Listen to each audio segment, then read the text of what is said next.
యోహాను సువార్త 3వ అధ్యాయం 22వ వచనం నుంచి 36వ వచనం వరకు.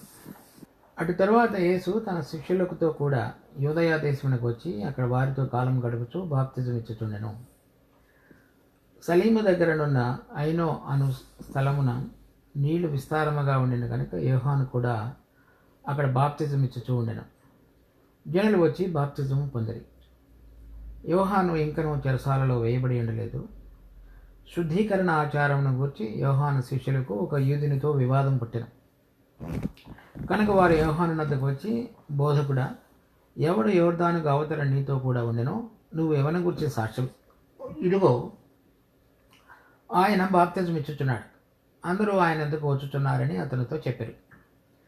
అందుకు యోహాను ఇట్లనెను, తనకు పరలోకము నుండి అనుగ్రహింపబడితేనే కానీ ఎవడను ఏమీ పొందనేరడు. నేను క్రీస్తును కాననియు ఆయన కంటే ముందుగా పంపబడిన వాడే అనియు చెప్పినట్లు మీరే నాకు సాక్షులు. పెండ్లి కుమార్తె గలవాడు పెండ్లి కుమారుడు.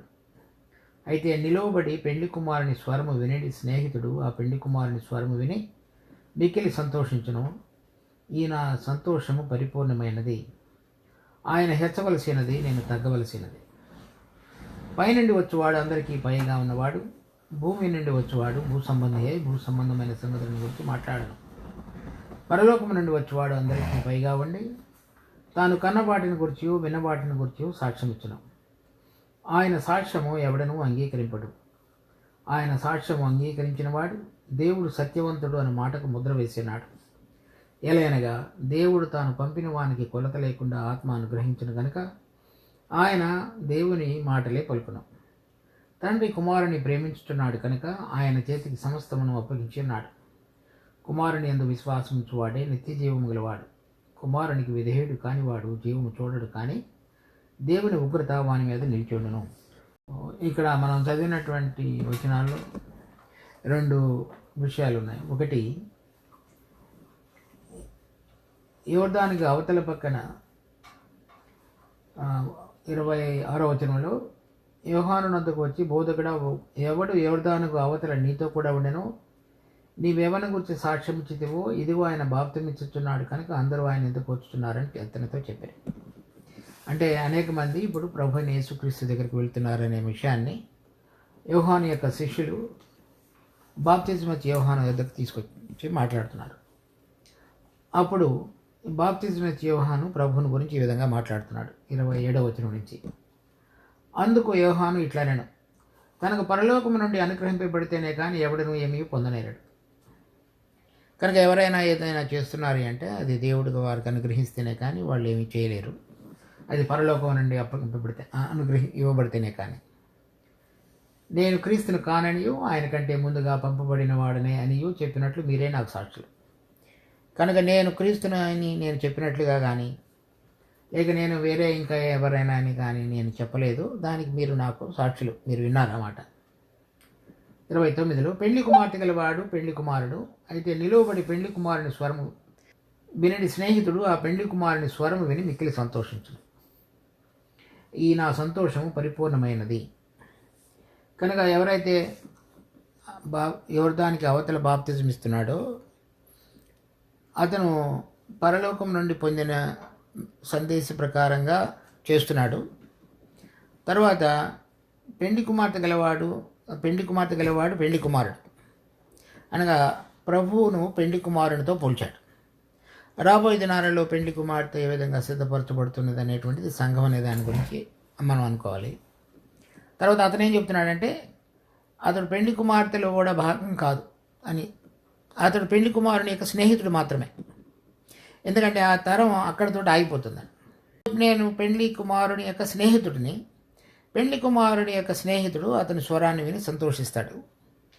నేను ఆ విధంగా సంతోషించేటువంటి వాడిని, కానీ నేను పెండ్లి కుమారుడిని కాదు. కనుక యోర్దానుకు అవతల బాప్తిజం ఇచ్చేటువంటి అతను దేవుని చేత పంపబడి పరలోకం నుండి సందేశాన్ని పొంది మాట్లాడుతున్నాడు. కనుక ఆ విషయాన్ని నేను గుర్తెరిగి నేను దాని విషయమే సంతోషిస్తున్నానని చెప్తున్నాడు. ఇక్కడ ఒక మనిషి యొక్క హృదయాన్ని మనం చూడవచ్చు.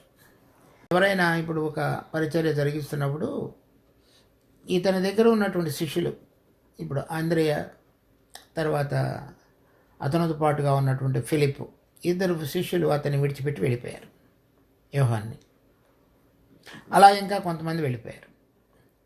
అది ఎవరికైనా సరే కొంత దుఃఖకరంగా ఉంటుంది. ఎందుకంటే అతను కూడా దేవుడు అప్పగించిన పనిని చేస్తున్నాడు కాబట్టి అది మెల్లమెల్లగా తగ్గుతుంది ఆ పరిచర్య. తర్వాత ఎవరిని గురించి ఆయన సాక్ష్యం ఇచ్చాడో, ఎవరికి ఆయన బాప్తిజం ఇచ్చాడో ఆయన పరిచర్య పెరుగుతుంది. సో సహజంగా ఈ శిష్యులు, అతనితో పాటు ఉన్నవాళ్ళు ఈ విషయాన్ని అతని గమనానికి తీసుకొచ్చినప్పుడు అతడు అంటే సరైన విధంగా ఆత్మలో ఆలోచించేవాడు కనుక ఒక పోటీతత్వంతో కాకుండా అతని యొక్క స్థితి ఏమిటి, తర్వాత దేవుని చేత పంపబడినటువంటి ప్రభు అయిన యేసు స్థితి ఏమిటి అనేటువంటిది అతడు గుర్తెరిగి ఎవరిలో అయితే ఆ అవగాహన లేదో దాని గురించిన వివరణలోనికి ఆ శిష్యుని తీసుకొస్తున్నాడు. తీసుకొచ్చి నేను పెళ్లి కుమారుని యొక్క స్నేహితుడిని మాత్రమే. ఈ పెళ్లి కుమారుని యొక్క స్నేహితుడు ఆయన యొక్క స్వరాన్ని విని సంతోషిస్తాడు. ఆ విధంగా నేను సంతోషించేవాడినే కానీ అతనితో పోటీలోనికి కాదు. నేను అతడి రాకడికి ఏదైతే నాకు దేవుడు అప్పగించాడో మార్గాన్ని సిద్ధపరచడానికి అది మాత్రమే నేను క్రీస్తుని కాదు అని చెప్తాడు. సహజంగా ఉండేటువంటి మనిషి యొక్క తత్వంలో ఇది కనపడదు. ఎక్కడైనా కొంతమంది పరిచర్య జరిగించేటప్పుడు ఇక్కడి నుంచి అక్కడికి వెళ్తున్నప్పుడు చాలా మన హృదయాలలో వేరే అనేటువంటి భావన కలుగుతుంది. అది సహజం అన్నమాట. ఎవరైతే ఇది పరలోకం నుంచి ఇవ్వబడితేనే కానీ ఎవరు ఏమీ చేయలేరు అనేటువంటి అవగాహన మన అందరిలో రావాలి. సో అప్పుడు మాత్రమే మనం తేటగా దేవుడు మనకు అప్పగించిన దాన్ని మనం ముగించి వెళ్ళిపోతాం. అలా కాకుండా ఎవరిని గుర్తించకూడదు, నన్ను మాత్రమే గుర్తించాలనేటువంటి తత్వం అపవాది. ఈ అపవాది అతడు దేవుడి కంటే కూడా ఉన్నతంగా హెచ్చించబడాలని, దేవుడితో సమానంగా ఉండటానికి హెచ్చించబడాలని కోరుకున్నాడు. సో బాప్తిస్మ యోహానులో అటువంటి ఆత్మ కాకుండా మరి మంచి విధేయత కలిగినటువంటి ఆత్మ మనం చూస్తాం. తర్వాత రెండవది, ఆయన హెచ్చవలసి ఉన్నది ఏం చెప్తున్నాడు, నేను సమానం కూడా కాదు, ఆయన హెచ్చవలసి ఉన్నది, నేను తగ్గవలసి ఉన్నది. అంటే ఇక నుంచి జరిగేటువంటి పరిచర్యలో నాది మెల్లమెల్లగా క్షీణించిపోతుంది. తర్వాత ఒక సమయం వస్తుంది నేనే వెళ్ళిపోతాను. కానీ ఆయన యొక్క పరిచర్య అది అంతకంతకు పెరిగి తర్వాత సంఘంగా తర్వాత పెళ్లి కుమార్తె కూడా సిద్ధపరచబడి ఒక పెళ్లి కుమారుడిగా ఆయన మరలా తిరిగి రాబోతున్నటువంటి దానికి అంతటికీ కూడా ఆయన హెచ్చవలసింది, అలా జరగవలసింది. అది ఇప్పుడు నేను ఇంకా జైల్లో వేయబడలేదు, చెరసాల్లో వేయబడతాను, తర్వాత తగ్గిపోతాను, తర్వాత నాది ఇంకేమీ ఉండదు. అటువంటి గుర్తింపులోనికి వచ్చినప్పుడు దేవుడి మనకు అనుగ్రహించిన దానిని అలా మనం మెల్లగా విడిచిపెట్టి దాని గురించి మర్చిపోయి అది క్షీణించిపోతుంది అనేటువంటి విషయాన్ని కూడా గుర్తెరిగి దానిని అంగీకరించగలిగిన స్థితిలోనికి రావటం అనేటువంటిది దేవుని యొక్క గొప్ప కృపాకార్యం. అది ప్రతి మనిషి కూడా ప్రతిదాన్ని పట్టుకోవడానికి ప్రయత్నం చేస్తాడు, దాన్ని విడిచిపెట్టడానికి ఇష్టపడాడు. ఇలా కాకుండా అది ప్రభు హెచ్చింపబడవలసినది, నేను ఐ షుడ్ బికమ్ రిడెండెంట్ అనేటువంటిది ఆ స్పిరిట్ని మనం ఇతనిలో చూస్తాం. తర్వాత ఇంకా ప్రభుని గురించి చెప్తున్నాడు. 31 పైనుండి వచ్చేవాడు అందరికీ పైనున్నవాడు, భూమి నుండి వచ్చేవాడు భూ సంబంధమైన సంగతులను మాట్లాడును. పరలోకము నుండి వాడు అందరికీ పైగా ఉండి తాను కన్న వాటిని గురించి విన్న వాటిని గురించి సాక్ష్యం ఇచ్చును అని చెప్తాడు. అంటే తన గురించి మళ్ళా కంపేర్ చేస్తున్నాడు. తాను భూలోక సంబంధమైన వాడు కనుక అతడు ఇశ్రాయేలీయుల యొక్క ఈ మారు మనసు పశ్చాత్తాప విషయమైనటువంటి దాని గురించి మాట్లాడాడు. కానీ తర్వాత వాళ్ళు ఏ విధంగా ప్రభువును అంగీకరించగలరు, సరైన విధంగా వాళ్ళ జీవితాలలో స్థిరత్వం తీసుకుని రాబడుతుందనే విషయాన్ని ఇక్కడ సంగతుల గురించి మాట్లాడాడు బాప్తిస్మ యోహాను. ప్రభువు పరలోకము నుండి వచ్చినవాడు. పరలోకములో ఆయన ఏది చూశాడో ఏది విన్నాడో అది మాట్లాడాడు. ఈ రెండుకి తేడాని కూడా చెప్తున్నాడు వాళ్ళకి, శిష్యులకి. నేను ఇక్కడ వాడను కనుక నాకు ఇక్కడ తెలిసిన సంగతుల గురించే మాట్లాడగలుగుతా. ఆయన అక్కడి నుంచి వచ్చాడు, అక్కడ తండ్రి దగ్గర ఏమి చూశాడో లేకపోతే ఏం చెప్పాడో అది విన్నాడో వాటిని గురించి మాట్లాడుతున్నాడు. అంతకు మునుపు కూడా 3వ అధ్యాయం 13వ వచనంలో కూడా చెప్తాడు.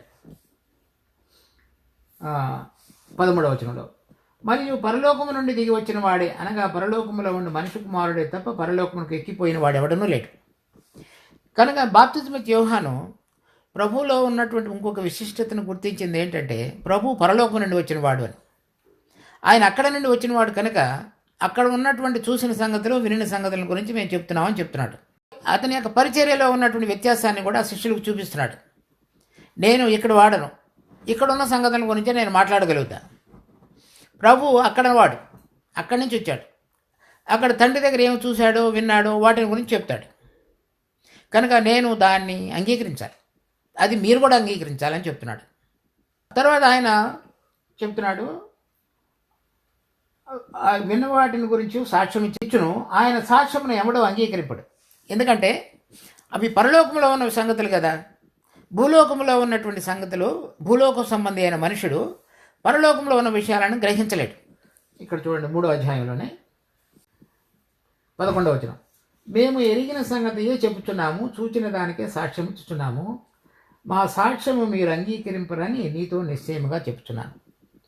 ఇది ప్రభు నికోదేముతో చెప్తున్నాడు. మేము ఎరిగిన దానిని తర్వాత చూచిన దానికి సాక్ష్యం ఇస్తున్నాం. అంటే